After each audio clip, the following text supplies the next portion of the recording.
The boardroom had been silent for 3 full seconds before anyone realized that the CEO was about to lose her composure. $50 million sat on that conference table, not in cash, but in a set of structural blueprints that every senior engineer and department head had already approved.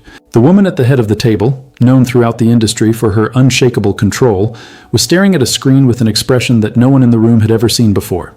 And standing near the door, still holding a toolbox, was the last person anyone expected to be at the center of a $50 million crisis. What would you do if the most overlooked person in the room turned out to be the only one who could see the truth? Stay until the end to find out. Connor Hale was 28 years old, and to anyone passing him in the hallway, he looked exactly like what his badge said he was: maintenance staff. He wore gray work pants and a plain navy shirt, walked with the kind of quiet efficiency that made him practically invisible in a building full of people who believed that presence required volume. He was tall and lean, not in the polished way of someone who spent money on appearances, but in the way of a man who simply did not waste energy on anything unnecessary. He kept his tools organized, arrived on time, and did his job without needing anyone's approval to feel good about it.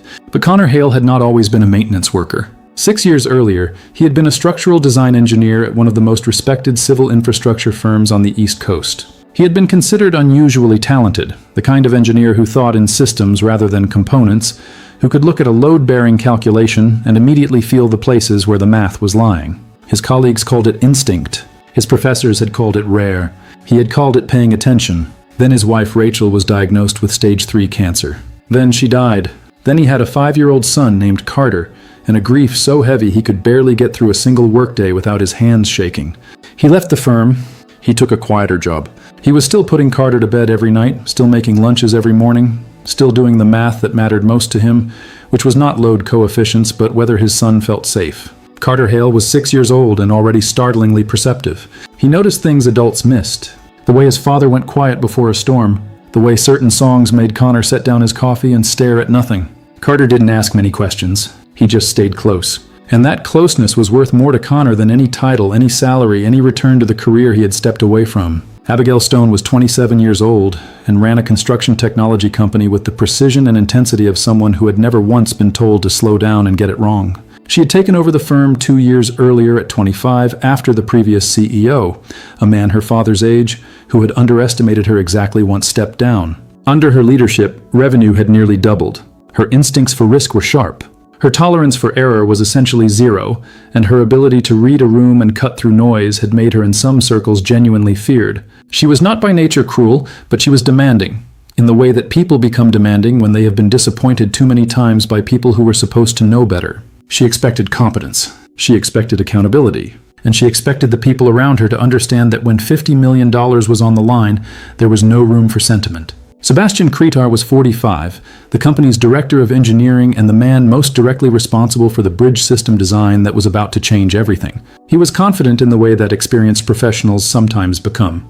Not because the work didn't warrant scrutiny, but because he had stopped expecting to be surprised. Evelyn Grant was 32, the CEO's executive assistant, and the only person in the building who had learned to tell the difference between Abigail Stone making a decision and Abigail Stone making a mistake. She had been watching people for a long time. It was the most valuable skill she possessed. None of them knew on the morning this story begins that a maintenance call for a broken projector would alter the trajectory of a $50 million project, the careers of 3 people, and the safety of everyone who would one day walk across a bridge that almost became a catastrophe.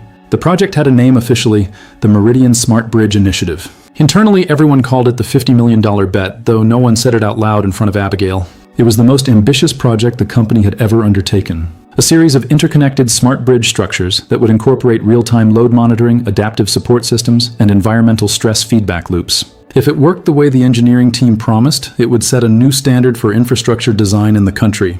If it didn't, the consequences would go far beyond financial. The final design review had been scheduled for 9 in the morning.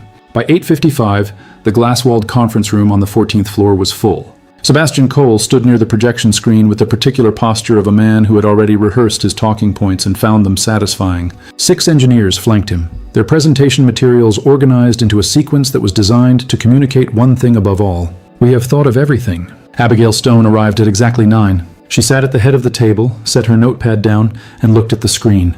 She did not smile. She did not offer any opening remarks. She said, "Simply begin." The presentation started well. The conceptual framework was solid. The material specifications were current. The timeline was aggressive but defensible. Sebastian moved through each section with the calm authority of a man in his element, and the room began to fill with the particular energy of people who believed they were looking at something that was going to work. Then the projector died. It was not a dramatic failure. The image simply winked out, replaced by a blue error screen that no one at the table knew how to fix. A junior associate tried restarting the laptop. The screen stayed blue. Someone called down to facilities. 3 minutes later, Connor Hale came through the door with a toolbox and a quiet apology for the interruption. He moved to the equipment cart near the wall and began working on the connection panel at the back of the projector unit. Nobody paid attention to him. That was in a sense the point. A maintenance worker in a boardroom is furniture. People look through them the way they look through a window. The glass is there, but what matters is what's outside. Except Connor wasn't looking outside. He was looking at the screen. The projector had flickered back on during the reboot sequence, and the presentation had advanced to a structural schematic, a detailed cross-section of the Briggs primary load-bearing joints. Connor's hands stilled on the cable he was reconnecting. His eyes moved across the diagram with the speed of someone who had spent years doing exactly this kind of analysis. The geometry was familiar. The system architecture was familiar. The load distribution model was one he recognized from deep in his own memory from years before from a project he had worked on at a previous firm and had never seen anyone else develop independently. But there was a number in the upper right corner of the schematic that was wrong. Not wrong in an obvious way, not the kind of wrong that a person catches in a quick glance. It was the kind of wrong that sits quietly inside a calculation for months. Building pressure. The way a hairline fracture builds pressure invisibly, inevitably until the moment it cannot be contained. The safety coefficient for dynamic load tolerance had been calculated using a standard temperature baseline, but this bridge system as designed would be deployed across a region with significant seasonal temperature variation. Under those conditions, the material stress response changed. The coefficient should have been adjusted. It had not been. The number on the screen represented a calculation that was technically within accepted ranges, but practically insufficient for the real-world conditions the structure would face. Connor sat down his cable. He stood very still for a moment, looking at the number. He understood with the clarity of someone who had spent years thinking about exactly these kinds of failure modes that a bridge built according to these specifications would not fail immediately. It would stand. It would open. People would drive across it and walk across it and trust it the way people trust structures that look solid and have been approved by experts. And then, somewhere between 6 and 8 months after full load-bearing use began, the stress accumulation at the primary joints would reach a threshold that the design had not accounted for. He looked at the people at the table. They were not looking at him. He thought about what it meant to say something. He was a maintenance worker. His clearance did not extend to design files. His badge did not open the doors where this kind of decision was made. If he raised his hand and said, "There is a problem with your load coefficient," he would be told to fix the projector and leave. He knew this the way he knew most things about the world he currently occupied. Not with bitterness, but with accuracy. He thought about Carter, about the way his son had once asked him after watching a documentary about a bridge collapse overseas, whether bridges in their city were safe, about the way Connor had said yes and meant it, because he had spent years making it true for other people. He pulled a work tablet from his bag.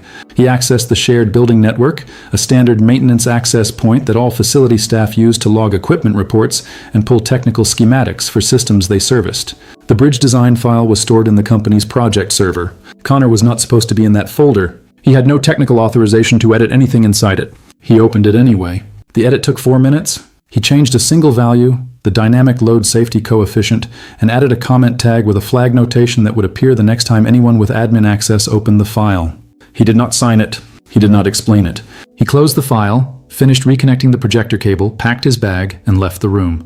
He took the stairs back down to the maintenance level and spent the rest of his morning replacing a faulty HVAC filter on the 8th floor. He did not tell anyone what he had done. He was not sure it would ever matter, but it had been necessary, and so he had done it. What Connor did not know, could not have known, was that Abigail Stone would look at that file again before the day was over, and that the flag notation he had left would be the first thing she saw.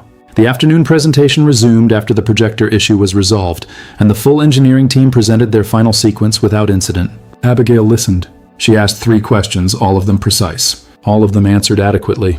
At 2:15, she dismissed the room and told Evelyn to hold her calls until 4. She sat alone with the design files for 40 minutes. It was not unusual for her to do this. She had taught herself over years of leading people who were technically more experienced than she was to go back to source documents after meetings and read them without the interpretive layer that a room full of confident voices creates. She had caught 3 significant errors this way in the past 2 years. She had never mentioned this to anyone. She did not need credit for being careful. The flag notation appeared when she opened the primary structural schematic. It was not a detailed explanation. It was simply a red marker with 2 words, check coefficient. Abigail did not know what to make of it. She looked at the metadata. The file had been accessed at 9:17 that morning, exactly the window during which the projector had been down and the presentation had been paused. The system log showed the access point, a maintenance tablet, badge number assigned to facility staff. She pulled the badge registry. Connor Hale, maintenance technician, level 2, no engineering credentials on file. She looked at the schematic. She looked at the coefficient he had changed. She pulled up the original version of the file from the backup server and compared them side by side. The change was minimal. A single numerical value shifted from 1 to 2. 47, small enough that no one in a presentation setting would notice. Significant enough, she began to realize as she read the accompanying flag to matter under certain conditions. She did not say anything to herself out loud, but she felt the thing she always felt when information arrived in a form she hadn't anticipated. The cold, focused attention of someone who cannot afford to be wrong. She called Evelyn. Find out who Connor Hale is and bring him to the 14th floor conference room. Now Evelyn, to her credit, did not ask why. She called the maintenance department, relayed the request, and then, because she had been watching Abigail Stone for 3 years and had developed certain instincts, she also quietly texted Sebastian Cole. By 3:45, the same conference room that had held a polished technical presentation 8 hours earlier had reassembled around a very different purpose. Sebastian was there along with 2 of his lead engineers. Evelyn stood near the door. Abigail was at the head of the table. Connor came in wearing the same gray work pants he had worn that morning. He was still carrying his badge on its clip. He looked at the room with the expression of a man who understood immediately what he was walking into. He did not look away from it. He set his hands at his sides and waited. Abigail did not waste time. You accessed a restricted project file this morning. You modified a design parameter in a $50 million infrastructure project without authorization, without credentials, and without notifying anyone. Is that correct? Connor said. Yes. Why? There was a beat, not a hesitation, but the pause of a man who chooses his words the way a surgeon chooses instruments. Because the coefficient was wrong, he said, if you build from that file, the primary load joints will fail. Not immediately. Somewhere between 6 and 8 months after the bridge reaches full operational load. It depends on the season.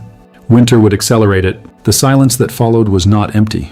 It was the kind of silence that happens when a room full of intelligent people hears something that their instincts are already processing before their logic has caught up. Sebastian Cole was the first to speak. His voice had the particular edge of a man whose authority has been questioned in front of people who respect him. That's an extraordinary claim from a maintenance technician. He said, we have a team of 6 licensed structural engineers who spent 4 months on this design. You looked at it for 15 minutes while fixing a cable and you think you've identified a flaw they all missed? Connor looked at him. I don't think I identified it. I identified it. Whether you believe that is a separate question. Sebastian's expression shifted in the way that expressions shift when a person recognizes that the most effective response is contempt. This is a waste of everyone's time. He clearly doesn't understand the methodology we used. The safety coefficients in that design are within code, within standard code. Connor said not within the operational range for the deployment region. The temperature variance between January and July in that corridor creates a material stress response that your baseline calculation doesn't account for. The joints will hold under static load. They won't hold under the combination of dynamic stress and thermal cycling over a sustained period. Sebastian leaned back. And you know this because you fix HVAC units. The room was entirely still. Connor did not raise his voice. He did not shift his posture. He simply said the sentence that would stay with everyone in that room for years afterward. I know this because if that bridge fails, people die. And I know what the math looks like when it's wrong. Abigail, who had not moved since the meeting began, was watching Connor with the kind of attention she usually reserved for problems she had not yet solved. She had come into this room prepared to be angry. She was still angry in the way that people remain angry when they are also afraid. Afraid not of the person in front of them, but of what it means if the person in front of them is right. She said, "You're not authorized to access or modify company design files. You understand that what you did carries serious consequences?" "Yes," Connor said. "Then why didn't you find another way? Report it through proper channels? Submit a maintenance concern form." He looked at her steadily because no one on that floor knew I existed, and because the review was scheduled for sign-off by end of day. There wasn't time for proper channels. The honesty of it was almost uncomfortable. Not because it was an excuse. It clearly wasn't presented as one, but because it was accurate and everyone in the room knew it. Abigail held his gaze. Then she said to the room, "Someone pull the original coefficient calculation now and get me the thermal variance data for the Meridian deployment corridor." The silence that settled over the room while Evelyn pulled the documents from the server was the kind that happens when intelligent people begin to suspect that they are about to be embarrassed and cannot yet calculate the magnitude. Sebastian watched the screen over one of his engineer's shoulders with the expression of a man who is simultaneously hoping to be vindicated and beginning to understand that hope may not be enough. Connor stood where he had been standing since he came in. He had not been offered a seat. He did not ask for one. Abigail said, "You have 2 minutes. Walk me through it." Connor moved to the screen. He pulled up the structural schematic that the team had last seen in that morning's presentation. He didn't use a pointer. He simply stood beside the image and spoke the way people speak when they have known something for a long time and do not need to perform certainty because they simply have it. The bridge system uses a continuous composite beam design across the primary span. He said the load model is correct for static conditions. The issue is here. He indicated the load joint notation in the upper section. The dynamic load safety factor was calculated at 2:1. That number is drawn from a standard reference model that assumes a temperature range of 40 to F across a 12-month cycle. The deployment corridor for this project experiences a range of approximately 73 degrees. That difference matters because the composite material has a stress response curve that is not linear across that range. He paused for exactly the amount of time needed to make sure the room was tracking. Below freezing, the material contracts and stiffens.